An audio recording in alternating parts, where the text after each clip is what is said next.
ka-journey. Welcome po sa Sharing Hope Today Season 2. Ngayong episode namin na ito ay simula ng selebrasyon ng buong mundo ba? Ng tinatawag nilang Love Month.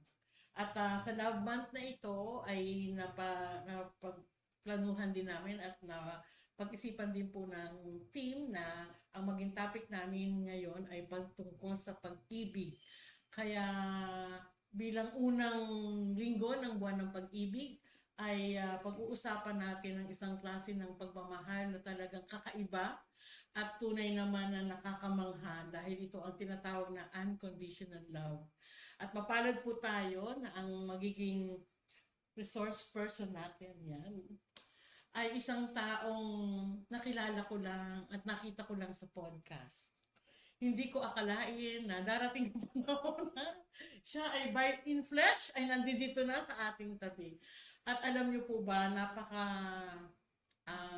kumbaga, sobrang saya ko at sobrang excited kasi talagang thankful kami, ang buong Sharing Hope team ay very thankful sa Panginoon dahil sa sobrang sunod-sunod na blessing na binibigay niya dito sa ating ministry na ito, no?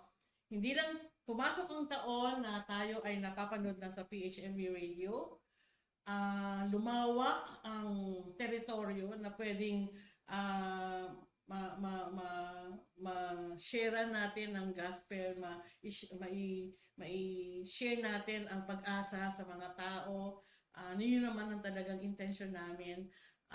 Tapos ngayon po, mapalad ang aming bisita dahil kami ay nasa bago na naming studio. Yay! Meron ng studio officially start today. Ay meron na pong studio ang Sharing Hope Today. Officially ito magiging studio namin. At studio tour later. Pagka talagang naayos na namin. Pero praise the Lord. At mapalad ang bisita natin kasi siya ang unang-unang gumamit ng studio ng Sharing Hope. At sabi ko nga, first ngayon, no? First time ko siyang nakilala, no? In person, no? Kilala ko na siya matagal na at sa mga panahon na siya ay napapanood ko. Iba yung iba yung impression ko sa kanya nung napapanood ko siya. Pero naniniwala ako na ngayong araw na to ay marami tayong matututunan sa kanya. Siya po ay naging pastor ng New City of Christ sa Pasig City for 10 years, no? 10 taon po siya doon nagpastor. At ngayon naman po ay bagong-bago lang. Siya po ang pastor ng Redeemers Movement sa kasalukuyan. At siya rin po ang isa sa mga host ng Shepherd Staff. Ang tawag nila sa kanilang mga viewers ay mga katupa. Kala ko mga katupa. At walang iba, please help me welcome mga ka-journey. Welcome po natin si Pastor Rendel Salgado. Yay! Pastor, magandang umaga. Magandang umaga po. Salamat po sa pag-imbita sa akin. Salamat po sa pagkakataon. Nung pinag-usapan po namin ang topic nito for this month of February, ay siya yung unang-una talagang nasa isip namin to present this topic to us. Kasi, parang feeling ko kailangan pastor. Kasi biblical base, ang presentation nito kailangan with reverency in a way. Ngayon, maganda yung nakalinya po natin na episode for February. I-cover po natin ang iba't ibang klase ng pag-ibig, no? Itong ngayong week na to, ang unconditional love. I-discuss din po natin yung phileo, no? Mas madidetalye natin lahat siya, yung brotherly love at saka yung romantic love na yun sa ating third episode. Iba-iba po ang mga guests natin, very interesting people. Alam niyo po na enjoy ko po yung mga alam ko mai-enjoy ko itong episode na to kasi mayroong isang kagalang-galang, may isang yung susunod joker, yung isa naman talagang mga very well experienced na couple, no? Tapos yung family, no?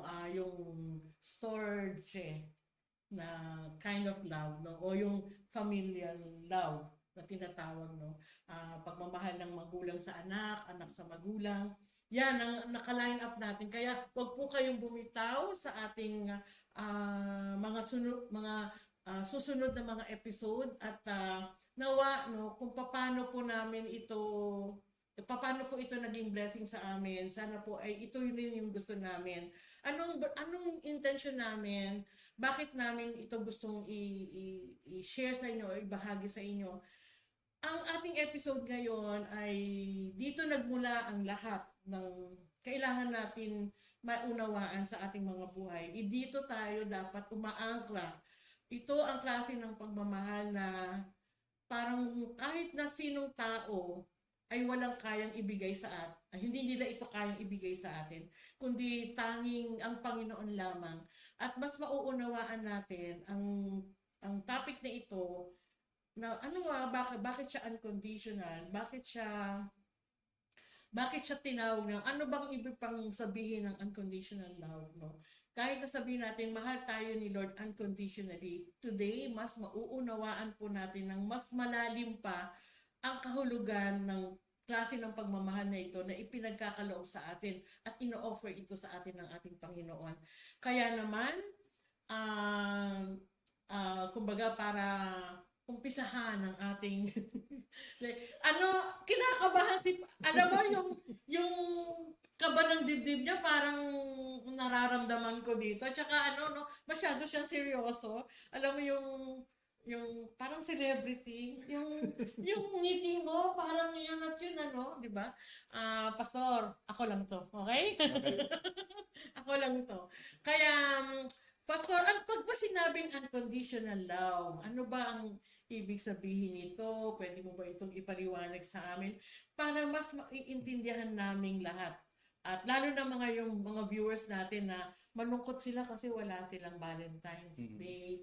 Malungkot sila kasi baka iba kaka-break lang nila o kaya baka ito yung mga first Valentine's na nawala na yung mga mahal nila sa buhay o kaya yung tipo ng ito yung ayoko ng Pebrero kasi loveless ako o zero, walang nagmamahal sa akin. O kaya yung mga taong, baka may mga viewers tayo na parang, bakit kaya I have everything in my life, successful ako and all that, pero bakit parang di ako masaya? Sabi nila ito ang buwan ng pag-ibig. Paano ko ba paano ko ba mararamdaman? O kaya naman, parang may hinahanap sila, parang meron silang partner, meron silang pamilya, may mga taong nagmamahal sa kanila, and yet, meron kulang, no? Pag sinabing unconditional love, ano ang parang mas malalim na definition nito, Pastor? Sige po. Ayan po. Salamat po muli sa... Napakagandang tanong. Okay. Parang Miss Universe, no? Okay. Thank you for that wonderful question. Candidate number 2. Yes. Salamat po sa... Ako po yung pinili niyo na sumagot sa mga tanong na yan. Pag-usapan po natin muna. Since na-mention niyo po kanina yung iba't ibang love. May phileo, may agape, may storge. Yung language po ng pag-ibig naiiba sa bawat kultura. Sa bawat generation, bawat language. Okay. So, since nabanggit niyo po na kay Pastor, so ang pagbabasihan po natin ng usapan ay Bible po. Yes. Ayan. Pero bago po tayo dumako dun sa pinaka-topic natin na agape o agape, gusto ko pong idagdag lang na ang Bible po dalawang language yung ginamit. So, yung New Testament po ay sinulat sa Griego at ang Old Testament ay sinulat sa Hebreo. So, yung agape at yung phileo at yung iba pang mga Greek language of love o language for love ay sa New Testament lang natin siya may encounter. Pero paano yung pag-ibig na nasa Old Testament? So, Oo. bigay ko lang po ng konti, Trivia yun, ah. dagdag kaalaman mo. Oo, ah. Ngayon ko lang nalaman. Ngayon ko lang nalaman yan. Dahil bago ang inyong studio. Meron akong trivia para sa mga tagapanood niyo. Oh, sige. At bibigyan natin ng premyo ang ating, sige. Mag-aala Kuya Kim po tayo ng konti. Kuya Kim. Hindi po, sa Old Testament po, ang salita nila na Hebreo sa pag-ibig ay yung ahava o ahev sa Wala Hebrew. na ako. Ayan po. Naliligo. So yun po, sa ano po kasi, sa pagdating sa language, iba-iba kasi sa ating Pilipino, ang pag-ibig lang, pagmamahal lang. Oo. Hindi ko po alam kung magkaiba yung pag-ibig at pagmamahal, pero usually parang interchangeable lang siya eh. Sa English naman, love lang talaga. Pero sa Hebreo po, ang ginagamit nila usually is yung ahav pagdating sa pag-ibig. At ito po yung trivia. I have suhen. I have a feeling, parang ganun. So, sa Bible po, ang trivia po, kailan unang ginamit o kailan natin unang mababasa ang salitang love sa Old Testament?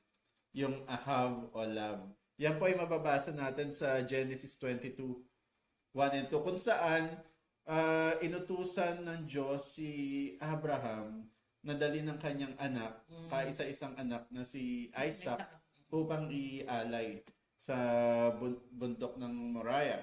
At doon po ginamit yung salitang ahab. Unang minention sa Bible yung salitang ahab na ang equivalent po sa atin ay love in general. Oh. Ayan po. So, makikita natin doon pa lang meron na tayong meron ng pahaging o meron ng ano po ba tawag dito? Meron, kumbaga sa pelikula may trailer na Trailer, okay. ang Biblia tungkol sa gagawin ng Diyos later on through Jesus Christ. Kasi merong isang bata, bugtong na anak, kaisa-isang anak, na ang sabi ng Diyos Ama kay Abraham ay your only son whom you love, Ahab, o Ahava, iaalay mo siya sa bundok ng Moriah. And then, thousands years later, here comes God Himself sending His Son to a mountain or a hill called Calvary to sacrifice. Alam nyo ha, isang magandang ngayon parang wala lang, bigla ko lang kailan dapat talaga nag-guest tayo ng pastor, no? Kasi parang hindi ito kwentuhang kanto lang. Yung bang talagang may biblical support at saka take notes ha. Wala pa tayo, 5 minutes na ba tayo? Pero meron na tayong mga trivia. Sana sinabi mo agad dyan para yan ang naging contest namin. Sayang, tapos na eh. Pero very informative, no? Ako, sa tagal ko na, hindi kasi ako graduate talaga ng Bible School eh. At wala na akong plano mag-aral. Kumbaga, magandang i-take note natin yun na, oo nga kumbaga meron ng paunang parang kinikinita mo na ang tawag po doon sa language po ito ng mga scholar, foreshadowing. Pino-foreshadow niya yung gagawin ng Diyos. Word number 2 of the day, ahab and foreshadowing. Foreshadowing. Dalawa. Yan, i-note nyo yan baka magbigay kami ng may quiz. May quiz. O gano'n, no? Parang, parang ito na yung parang, hindi lang, sa amin na nagbasa sa amin mga ordinaryong tao na nagbasa niyan, hindi namin siya mako-connect ng gano'n no? Salamat. Ulitin na. Mauulit ka sa amin. Okay ha? Natin ha, natin yan, i-highlights din natin yung punto na yan. Kasi, oo nga, parang bago pa dumating yung New Testament, sa Genesis pa lang, ay meron ng ganitong eksena, kumbaga, na, oo nga, Actually, marami pong mga events sa Bible. Yung mga major events na akala natin kwento lang, na David and Goliath, yung mga events na yon ay mga paraan ng Diyos para ipahiwatig o ipakilala yung pinaka-central na character ng Bible, yung central story ng Bible, which is Jesus Christ. Pero ano, pang ano na yan, topic na yan, pang ano eh, Opo. shepherd staff. So, actually po, pasensya na po. medyo Hindi. nag- Ako very interested ako doon eh, na parang, oo nga, ano, na considering na kailan ba talaga unang nag-express ng patungkol sa pagmamahal, no? Parang, oo nga, ano, wala, namamangha lang ako. Oo nga, ano. Nakakamangha po talaga yung salita ng Panginoon, yung salita ng Oo. Diyos. Kaya maganda talaga inaano natin, nag-spend tayo ng time na talagang mag-dive deeper sa Word of God. Kahit deeper yung dive ko, hindi ko siya connect dun sa ano eh. Talaga siguro talaga kailangan aralin, no? Opo. Na-aral, oo. Thank you, ha. Okay po. Professor. So, ano na po tayo? Diretso po Oo, tayo oo, dun sa sige. from Ahava ng Ahava, Old oo. Testament. Tatalon tayo dun sa word for love ng New Testament, which is sabi niyo nga kanina, tama po 'yan eh. Ang mga Griego po kasi napaka-specific nila at precise sa kanilang lengguwahe. So hindi sila kontento na isang salita lang yung gagamitin nila sa tungkol sa isang bagay. Katulad ng love, usually ang kilala lang natin yung agape, eros at phileo. Pero usually umaabot po yan ng 8. Meron silang 8 different languages or 8 different words para i-define yung love according sa gamit. But ngayon po, alam ko naman na yung mga susunod na guest nyo ay pag-uusapan yung iba. So tayo po ay pumunta sa agape. Ano nga ba yung agape na tinatawag? Tama po yung sinabi nyo kanina, it is defined as a selfless love. Pero ang karagdagan po nun, hindi lang siya, define nyo siya as unconditional love. Tama po. Okay, pero hindi po siya unconditional lang. According to the Bible, dun sa lengguwahe na yun, agape is not just unconditional but also selfless. Hindi po siya ginagamit basta-basta ng mga Griego kasi iba yung word nila for love pagdating sa relasyon ng mag-asawa. Iba yung love sa magkaibigan, iba yung love sa magkakamag-anak. Meron din silang love for self na tinatawag. At meron sila yung tinatawag na love na, ito po yung love na uncontrollable. Ang word na ginagamit nila is mania. O mania. O mania. Kind of love pala yun. Dito po natin nakuha yung mga salitang may mania. Okay. Kasi yung sobrang intense ng desire ng pag-ibig. So, ganun po kalawak. Obsessed sila. Opo. Mm. Kaya po, ganun po kalawak yung salitang yung lengguwahe ng mga Griego, ganun ka-precise sila. Buti So, hindi ako Griego. lalawak yung vocabulary natin kasi ganun yung language So, nila. ito yung sinasabi mo na kung talagang titignan at aaralin natin sa Griego, merong 8 klase ng description ang love. In general in po. general, oo. Pero since tayo ay mas familiar dun sa 4 lang, ito yung mas common natin ginagamit. Yung common natin naririnig. Sige, di ba? Malay mo, magkaroon tayo ng nakikinig kayo si Direk MJ, na tignan natin yung 4 pa sa ibang episode, no? Maganda yun. Kakaiba.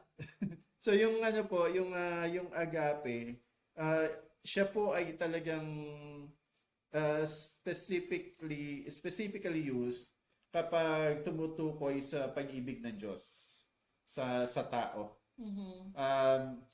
Ito yung love na selfless, unconditional, at pwede natin i-relate sa salitang grace. Kasi grace is something na tinanggap natin ng walang bayad. Hindi lang dahil wala siyang bayad, kundi hindi natin mababayaran, pero binigay sa atin. And so that is agape. Ito po yung sabi nga nila, yung supreme form of love. Kasi ito yung love na ginamit to identify yung pag-ibig ng Diyos sa sangkatauhan. Wow. Kala ko pag-uusapan lang natin yung simpleng unconditional. Pero mas ano pa pala, no? Like yung word na selfless, no? Kasi sino nga ba ang may kakayanan lang magmahal ng selflessly, no? Wala. Siyempre, lagi kang kasali o napapriority mo. Kumbaga parang, oo nga, no? Masarap makinig sa ganun, ano, yung mukhang matalino pagdating sa Word of God. Hindi lang mukha. Parang talagang may malalim, no? Tama po yun, mukhang matalino lang. Mukhang matalino o nagtatalitaninuhan o feeling matalino. Opo. But whatever it is, yung para sa akin sa maiksing minuto na nagsasalita si Pastor Rendell, parang ang dami mo nang pwedeng take away or yung maaano mo na, mamaya nga pagkatapos ito, balikan ko tong episode na to. Parang ganon, no? Kasi hindi naman natin maaaral yan ng in one sitting. Pero maganda siyang realization na oo nga, hindi pa nga ako makamove on doon kay Abraham at Kaya Isaac pa. Nakaya Isaac pa tayo. o yung isip ko nandun pa, lutak pa. Okay, so ano pong doktor natin?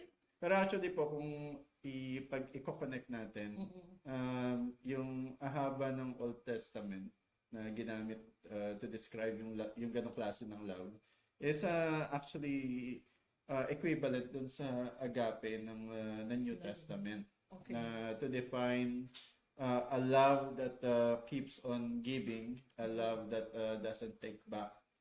Familiar tayo sa pag-ibig na nagbe-benefit din tayo.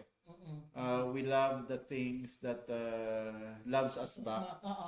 At hirap tayo magbigay ng love dun sa mga Wala tayong mapala. bagay na wala tayong mapapala. Oo. Hindi nagbibigay ng love back sa atin. And pagdating po sa Bible, pinapakita dito na yung Diyos na lumikha sa atin in His image is the God who loves us with an agape love, na ibig sabihin nagmahal siya, nagpakita siya ng pag-ibig ng alam naman ng Diyos kasi siya naman yung lumikha. Lahat ng meron tayo, lahat ng kaya nating ibigay sa Diyos ay sa Kanya rin naman galing. So parang pag inibig ka ng Diyos, alam na ng Diyos na wala naman siyang mapapala kung iibigin mo siya pabalik. Wala siyang there is nothing that we can give that will benefit God, and yet God love us anyway. O, diba? Take that note also. Kasi totoo yun na parang alam naman ng Diyos na wala siyang mapapala sa atin. Kita niyo yung language ko at language niya. Ako, ang language ko, walang mapapala. Siya, somebody na cannot give back, no? Imagine niyo ang Diyos natin na sa sobrang pag-ibig niya sa atin, alam niya wala tayong maibabalik sa Kanya na hindi Kanya. Kasi whatever we have, Kanya yun. Pero,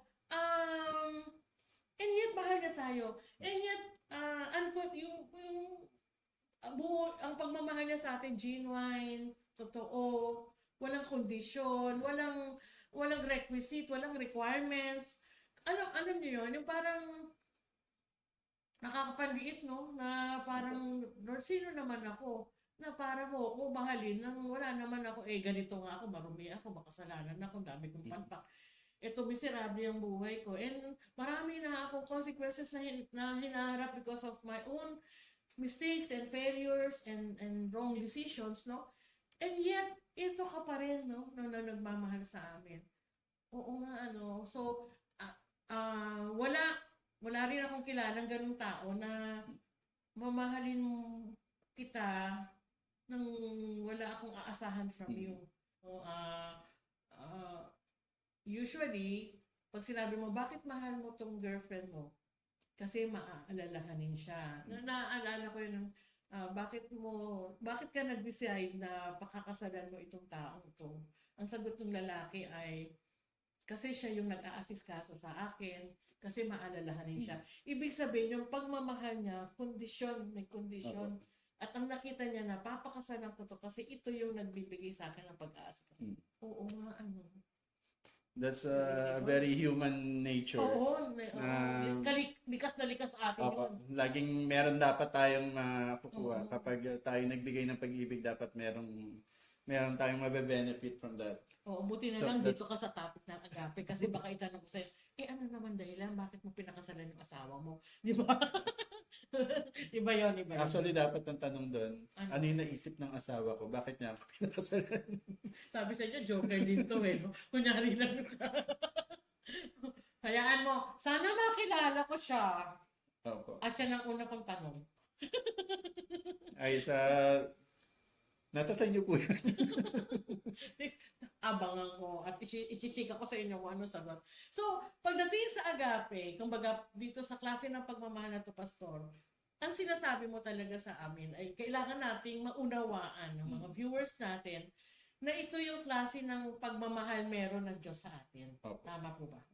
At kasabay po nun, kailangan nating malaman, what did it cost God? Kasi when you talk about love po, it has to be costly eh. Kahit naman sa mga tao.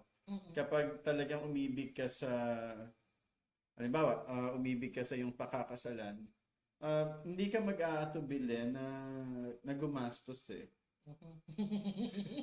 Mga bagong kasal. Hindi ako makarelate, pero kasi wala akong panggastos. Pero makikita po natin yung kahit sa ating mga tao kapag tayo talagang na-in love. Kahit mga kabataan, pag na-in love talagang kung ano yung kaya nilang gawin, gagawin nila para maipakita yung pagmamahal nila. And love is really costly. Even yung love ng Lord para sa tao, hindi po yun basta-basta. Although sabi nga natin, agape love is unconditional and selfless. Pero yung pag-ibig ng Diyos na agape is not just selfless and unconditional, it is actually costly. It costs God to express yung love niya para sa humanity.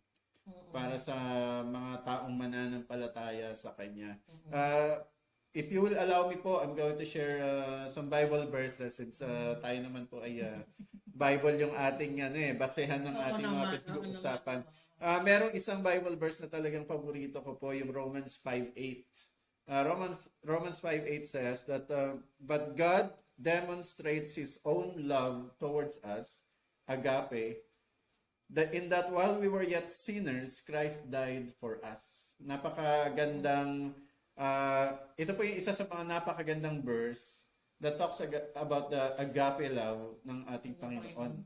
Ang sabi po doon, ito yung paraan kung paano dinemonstrate ng Lord o paano niya ipinakita sa atin kung ano talaga yung agape. In that, sabi doon, while we were yet sinners, habang tayo ay malayo ang loob sa Diyos at tinuturing siyang kaaway at gumagawa ng mga bagay na offensive sa Kanya at hindi kalugod-lugod sa Kanya, ang ginawa ng Lord, Christ died for us. Ibinigay niya yung kanyang bugtong na anak kung paanong tinawag niya si Abraham to offer up Isaac. Jesus Christ, God Himself demonstrated that kind of love by sending His own Son to the cross. Wow. So, parang nakakamanghang klase ng pag-ibig na parang pag dinamnam mo, kasi habang sinasabi mo, parang parang hindi, parang grabing yung pakiramdam ng ginawa niya to, no? Ginawa niya to para sa akin, para sa iyo, para sa mga viewers natin. Kahit kung sino man na nanonood, ganyan yung pag-ibig ni Lord sa iyo na parang parang alam niya na sinner ka and yet para mas maramdaman mo ang pag-ibig niya, meron siyang ginawang aksyon. At yung aksyon niya na yun, yung decision ng Diyos na yun ay napaka-costly. Napaka-costly. Masyadong alam ko sasabihin ng mga viewers natin, wala namang makakagawa nun sa na tao eh. Hindi naman yun kaya. Ako ba, ibibigay ko ba yung anak ko? No? Hayaan ko ba siyang yung kamukha ni Abraham? Parang hayaan ko pa siya. Pero tama ka rin na na parang sobrang laki ng pag-ibig sa atin ng Panginoon. No? Sa mga viewers natin, kung sino ka man, ano man ang sitwasyon mo, kung napakinggan mo yung sinasabi ni Pastor Rendell, Hindi natin pwedeng ikatwira na, hindi, makasalanan ako, ang dami kong karumihang ginawa o marami akong kapalpakan sa buhay na ginawa. I don't deserve to be loved by God. Pero di ba po yung ino-offer naman ng love na yun ni Lord, hindi naman to selective, hindi ito sa iyo lang kasi ikaw mabait. Ito hindi to applicable sa, di ba po? Ito ay para sa lahat. Yung sinasabi po ng Biblia is that yung love ng Lord is meant to draw yung attention ng tao sa Kanya. Para mapansin siya. Para Para ipahayag niya kung ilang- sino siya sa Oo. tao, ipahayag niya na kung gaano kalalim ang kanyang Pag-ibig. pag-ibig. At dito sa pag-ibig na to, dahil ito ay costly, selfless, and unconditional, ito po ay ipinepresent niya sa kanyang mga nilikha.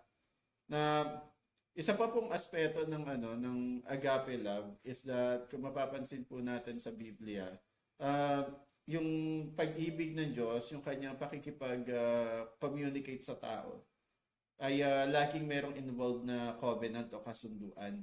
Yung agape love po na pag-ibig ng Diyos ay pinapahayag niya sa tao by presenting to them yung ginawa ni Jesus Christ ay kalaki po yun ng isang covenant, ng isang tinatawag na kasunduan o tipan.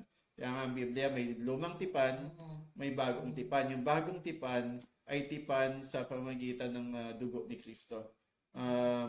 Jesus Christ died on the cross,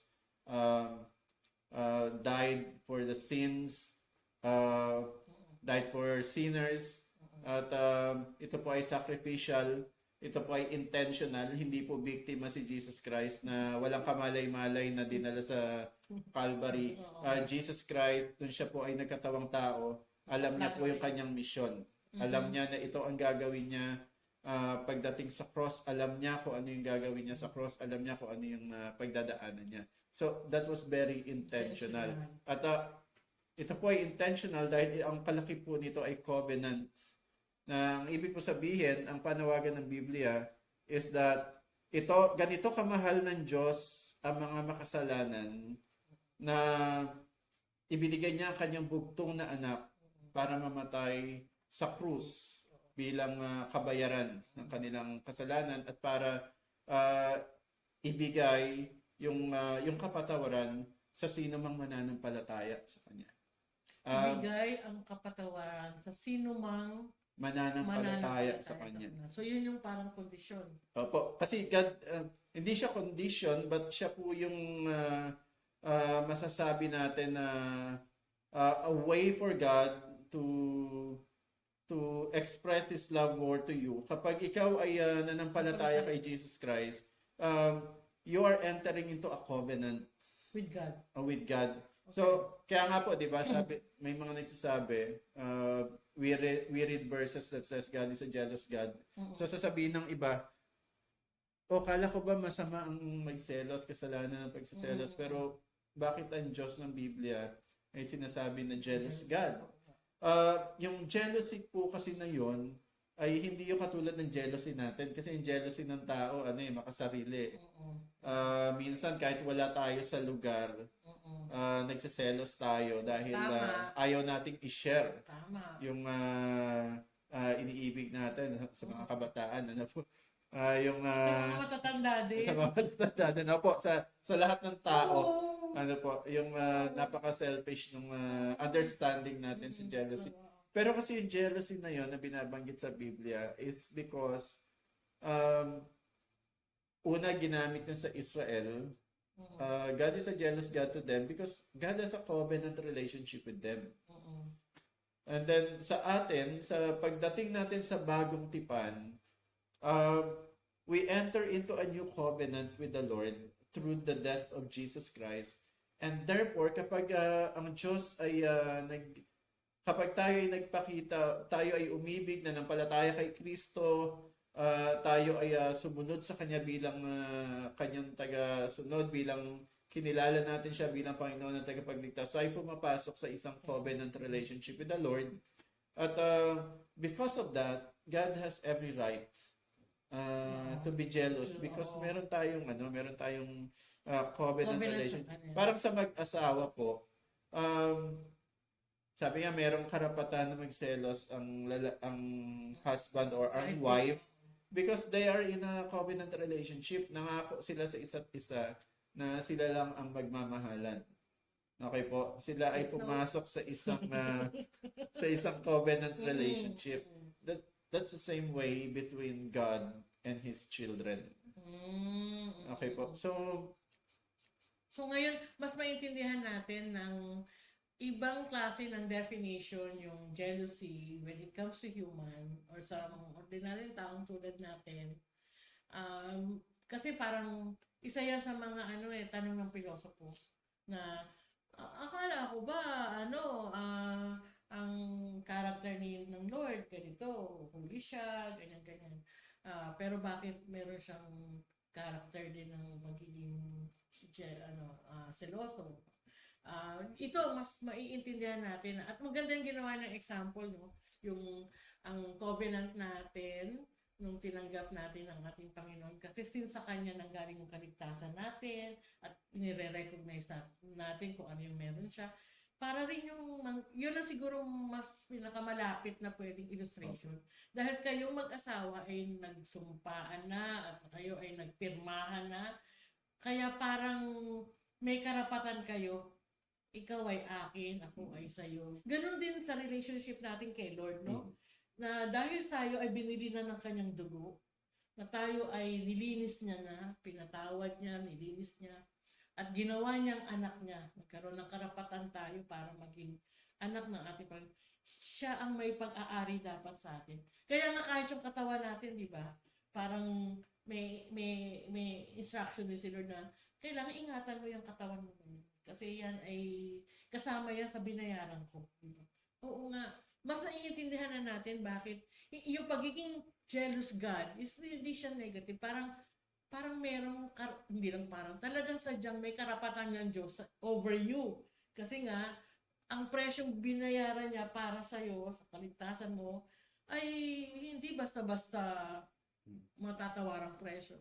So, mula sa isang ordinaryong taong tulad ko na marami sa ating majority ng mga viewers natin, at ito na pastor na nag-aral, ibang-ibang anggulo ang prinisinta sa atin. Ibang-iba. Ako I've been Christian for 40 years now. Yung mga anggulo na present niya, namamangha ako. Hindi ko alam kung in one point in time ng buhay Kristiyano ko, napasadahan ko ba siya, o pwedeng narinig ko na rin siya, pero hindi ko nabigyan ng atensyon. Pero ngayon, kasi parang one-on-one kami, parang, oo nga, wow. Yung parang, aralin ko yan kay Abraham. Isaac. Aralin ko yan. At tignan ko kung paano magawa ng preaching yan. Alam mo yun, yung naiintindihan mo, mas higit mong naiintindihan. And the way Pastor Rendell presented to us the unconditional love, yung lalim ng definition ng agape love na ito, parang mas lalo ko siyang na-appreciate at mas lalo akong nanliliit. Kaya mga viewers, no, wala pong malaki, maliit, o pangit, maganda, mataba, payat, matangkad, mababa, maputi, maitim. Wala pong ganon. Wala pong ganong kondisyones ang ating Panginoon. Siya ay namatay para sa ating lahat. Para tayo ay mahango sa pagiging makasalanan. Yun na nga lang talagang ang salvation, ang offer na ito ay para sa lahat. Pero hindi lahat no, Pastor? Parang kung sino lang tatanggap. Siya lang ang makaka-enjoy ng benepisyo ng kamatayan ng ating Panginoon sa krus. Tama po ba? Kasi kung hindi mo tatanggapin ng isang bagay, you will not enjoy the benefits. You will not experience kung ano to. So, you're being presented with the gospel. The call for us sa bawat tao po is to repent and believe. Because sabi nga natin, God's love is unconditional and selfless, but you have to repent and believe in order for you to get into that kind of relationship. Kaya ang ibig sabihin lang po mga kapatid, no, siguro sa punto na ito, if you feel that you are, kumbaga, undeserving mo tong love na to, or kung sa palagay nyo po ay hindi ka karapat dapat para dito, take nyo po yung, note nyo po yung sinabi niya, repent and believe, no? So, sana sa after watching this episode ay magkaroon tayo ng parang soul searching at ang dami kong kasalanan pero sabing gano'n repent. Meron naman tayong verse doon, di ba? Yung verse na pag ano yung pwede natin i-quote, no? Ang punto ko lang kasi is I would like our viewers to have time dahil ito naman ay buwan ng pag-ibig at iba't ibang klase ng pag-ibig siguro yung nararanasan mo na sa mga ka-journey natin, pwedeng na-enjoy mo yung love mo sa husband mo, sa wife mo, sa mga anak mo, sa friends mo, or even to your pastors, no? Pero tingnan natin yung mga kalagayan natin at huwag nating palagpasin itong pagkakataon na ito na may in-offer sa atin ng Panginoon at mamimiss natin itong opportunity na to. And alam ko, Pastor, wala to sa pinag-usapan at wala to sa plano, pero gusto ko lang sana na ma-lead natin ang mga viewers natin kasi baka ngayon lang nila naintindihan yung laki ng pag-ibig sa kanila ng Panginoon. Ayoko ng mga ganyan kasi change of religion yan and all, no? Hindi yun yung natin gusto natin bigyan ng diin o ng importansya sa topic natin, kundi yung mahal ka ni Lord, namatay si Jesus sa cross dahil sa iyo, no? Huwag mong isipin na wala kang pag-asa. Lagi ko 'to sinasabi, every gising is a blessing, no?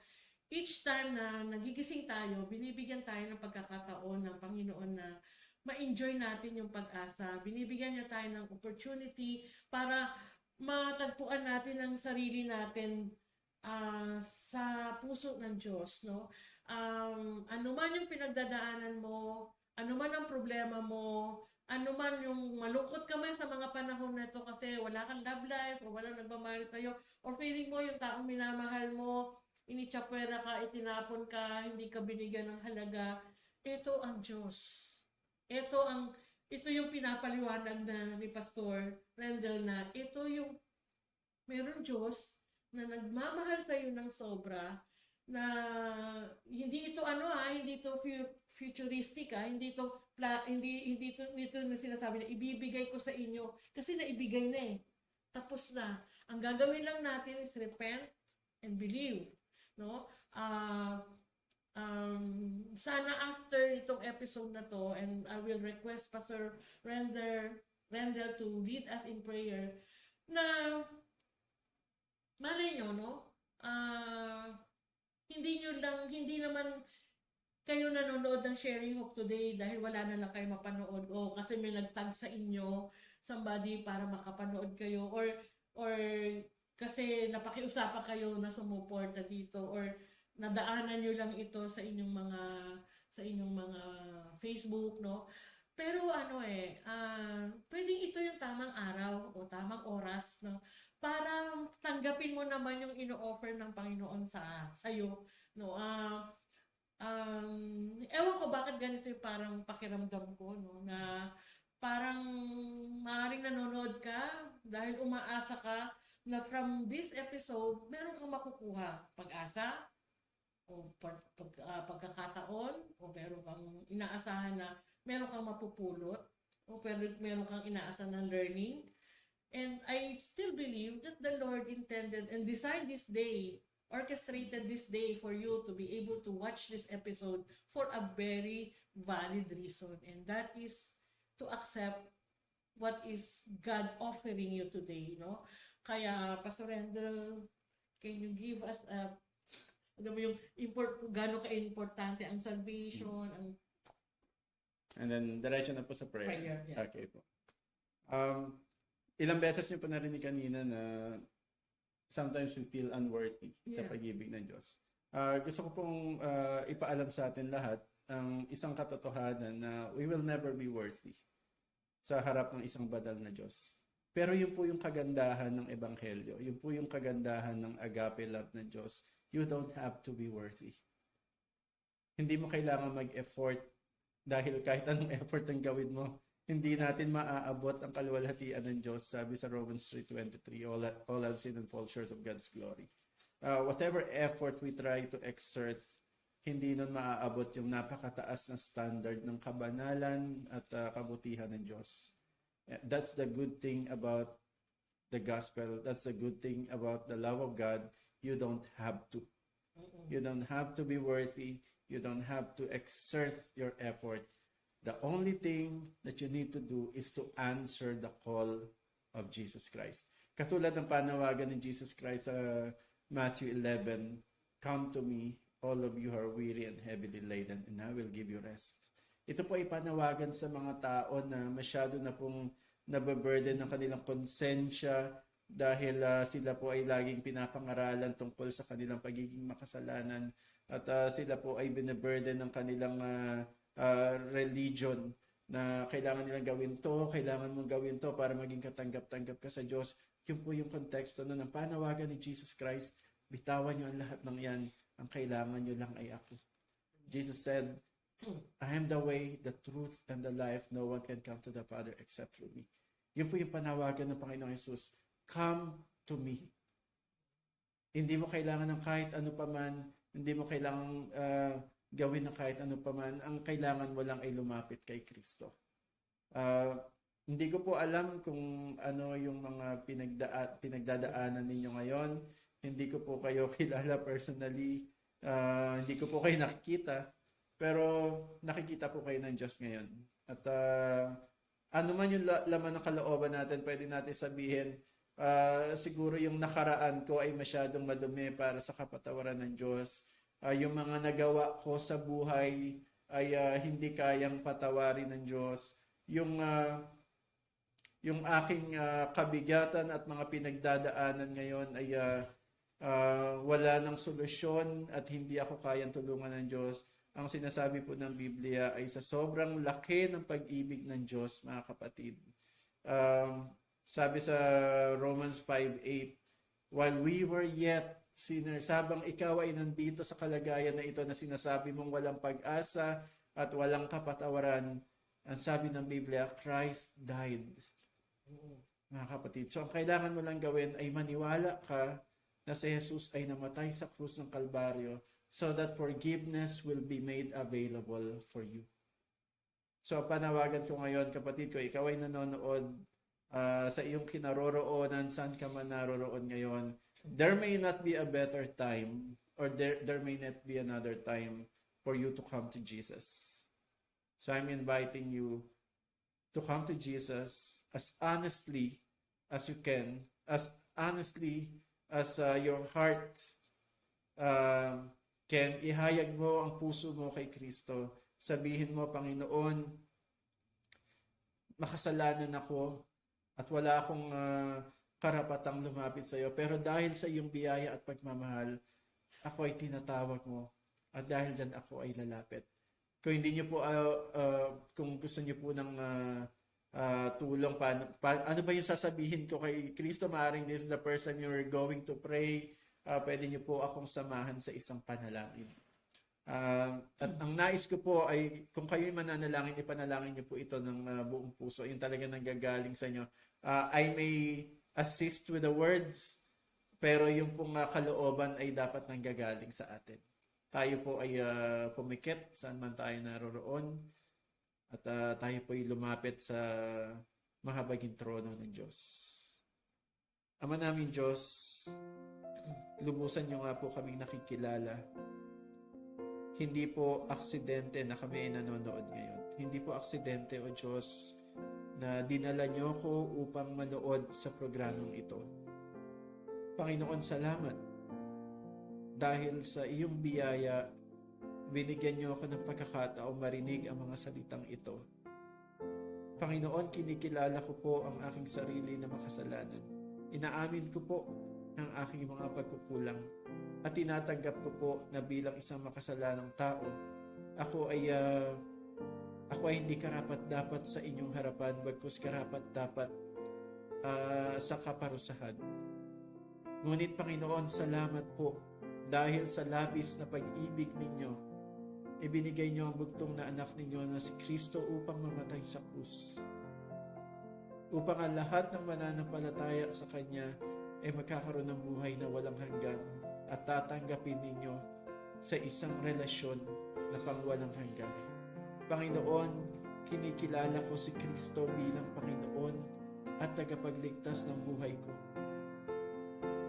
Patawarin niyo po ako sa aking mga kasalanan at tanggapin niyo po ako bilang anak.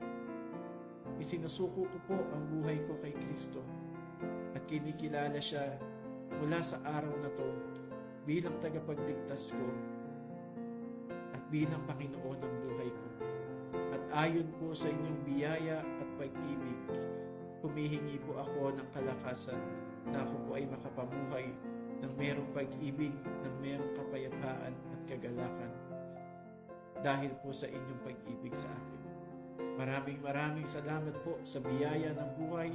Maraming salamat po sa biyaya ng kaligtasan. Ito po ang dalangin ko sa pangalan ni Jesus. Amen. Yan. Thank you, Pastor Rendel. No? Sana po ay nakasunod tayo dun sa panalangin na yon. At umaasa po ako na kung ito ay talagang totohanan at talagang bukas sa inyong puso ng inyong pananalangin, nananampalataya po ako na meron pong gagawin ng Diyos sa inyong buhay simula sa araw na to. At pararanas na sa inyo ang isang klaseng buhay na puno ng pag-asa. And kumbaga parang ilalagay ka na ngayon ng Panginoon sa isang tamang landas na kung saan ang paggabay niya, ang pangunguna niya ay mararamdaman mo. At ipararanas sa iyo ng Panginoon na ito ang buhay ng isang taong nagtitiwala sa Kanya, umaasa sa Kanya, sumasandal sa Kanya, at higit sa lahat yung nananampalataya sa Kanya. Kaya muli, gusto ko pasalamatan si Pastor Rendel. Maraming salamat sobra. At kasi parang iti-take note ko yung yung apat pa no.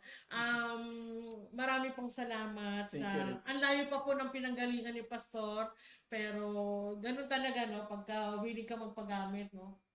Lalo na kung meron kang mga missionary heart no. Ganyan talaga kahit saan ka lupalop. Basta para sa Panginoon. Marami pong salamat. Sobrang appreciated ko to kasi hindi ko naman pinangarap na bumit ka in person.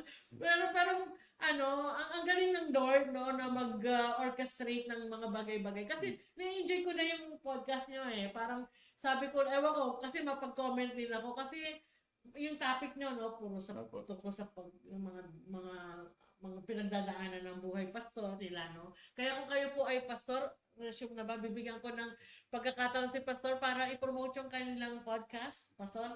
Po, maraming salamat po sa muli sa pag-invite po sa akin. This is a pleasure, napaka-humbling na experience po na ma-invite po ninyo. At sa bawat isa po, ang Shepherd staff ay nasa Facebook at YouTube po. At kami po ay nagpahinga lang po ng ilang buwan at magre-resume na po uli kami ng pag-shoot para sa isang bagong season starting na the second week ng February. Abangan niyo po kami ni Pastor Carux at Pastor Aldo sa Shepherd staff. Ayan po. Sabay promote, tatlo kayo tatlong mga pastor, batikang mga pastor, mga gwapo. Binuhulong niya sa akin, mga gwapo. O siya na, dahil bisita kita, pagbigyan kita, ganyan. Oo nga, kasi ganun din po si Pastor Kerox Papalad ka pag may pastor kang gwapo. Anyway, so yan, panoorin po natin kung kayo po ay mga lingkod ng Panginoon. Hindi lang po ito pang pastor pala, pag ito sa lahat, lalo na kung ikaw ay manggagawa ng Panginoon. Ang ganda ng kanilang, narinig ko, shoot. Alam ko live sila, di ba? So, So, baka mag-shoot na rin sila. No? Live sila, kaya yung interaction, no, ang importante yun maganda yun, yung pwede kang magtanong tapos on the spot masasagot nila. Pangarap ko rin yun sana sa sharing ko, pero parang feeling ko in God's time, no? So, kahit kayo workers, leaders ng church, very beneficial sa inyo kasi na merong tumutulong sa iyo sa mga sitwasyon nila, no? Nagbibigay sila ng suggestion at dahil nanonood po ako sa kanila, matitino naman po yung payo nila. Kaya well noted naman po. Ako meron din ako mga minsan tinatanong tapos sumasagot din sila. Kaya thank you very much. Panoorin po natin sila. At ganun din po, muli gusto kong ipaalala sa inyo na please like, share, and subscribe PHLV Radio. Kabase po ito sa US, kaya napapanood na kami sa buong lahat ng state ng US, no? Tuwing Sunday ng 10 p.m. Pacific Time. At ganun din po, dito mapapanood kami every Monday, 2 p.m. At ganun din sa aming YouTube channel at Facebook account ng Sharing Hope Today. Kaya kahit saan pong tatlong yan, mapapanood nyo po kami sa mga sinabi namin mga araw. Kaya nawa po ay napagpala po kayo ng ating episode. Ako talaga, I'm really so blessed. At saka, ang dami ko talagang, take away today, no? Maraming salamat. At sana po ay panoorin nyo kami sa darating na panibag next week, no? Sa susunod na Lunes. Ang aming naman pag-uusapan ay Phileo at ito ay tungkol sa brotherly love, no? Ang magiging guest natin ay ang suking-suking ng Sharing Hope Today, part ng aming team. Walang iba kundi ang isa pa ring gwapo daw ng A Blessed Church, dumadami sila. Na ang isa sa mga deacon nila si Kuya Tantan. Okay. Panoorin po natin. Maganda po. Dito parang may talagang iba ang pakiramdam ko dito sa aking guest ngayon. Sa susunod na week, ay nako, maganda 'yon. Palagay ko komedyante. Comedy ang episode namin. Kaya abangan nyo po at ang mga susunod pang mga episode namin for the month of February o sinatawag nilang buwan ng pag-ibig. Kaya magkita-kita po ulit tayo sa susunod na episode namin. Kaya ito po ang inyong Tita Rose. Nag-iiwan at nagpapaalala po sa inyo na God is good. Ang Diyos ay laging mabuti. Kaya God bless and see you next episode. Bye!